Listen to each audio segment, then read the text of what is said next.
To create the rounded corner containers with shadows, I'm going to create a calculated field called box with just 2 quotes in it. I'll drag this calculated field to the marks and change it from detail to text. You can see when I hover over box, there's text on there, so I'm going to go to the tooltip and remove everything. And now there's no text. Within the box, I'll right-click, annotate, area, and hit OK. Then I'll change this from standard to fit the entire view. This box is going to act as our shadow, so I'm going to right-click Format and change the shading to a blue. Then I'll add a border and make the corners more rounded. I'm going to move this to the center so we know what we're working with. To create our actual box, I'm going to click on a part of the worksheet that's not in our shadow box. I'll do the same process and right-click, annotate, area, and hit OK.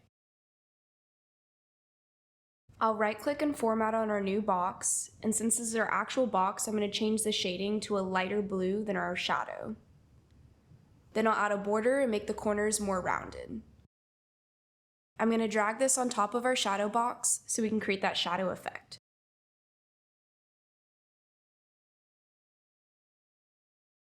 I'll create a dashboard and change the desktop browser size to be a little bit larger.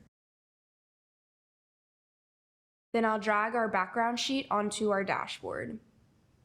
Resize it and I'll hide the title. It's really faint, but there's a tiny little line at the top because our border of our shadow box is peeking through. So I'm going to right-click Format on our actual box and change the shading to be 100%. You could create the layout on our background worksheet, but I like to create a new worksheet so that I don't have to deal with the background. So I'll call this sheet Layout, and I'll drag that same box calculated field into the marks and change it from detail to text. You can see the box text when I hover, so I'm going to remove that from the tooltip. Then I'll right-click, annotate area, and hit OK, and change this from standard to the entire view. I'm going to make this box a little bit smaller since this will be our layout. Going back to the dashboard, I'll drag the layout worksheet on top of the background worksheet. I'll resize it and hide the title. We can't really see the background worksheet, so I'm going to right-click Format and change the shading of our layout worksheet to be None. Now I'm going to add a bunch of boxes by just annotating the area and hitting OK.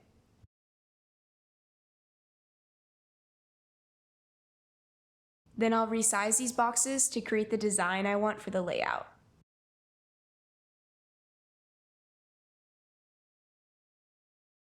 Now that we have our shadow boxes in place, I'm going to right-click Format, and I'll make the shading light gray since our boxes are going to be white.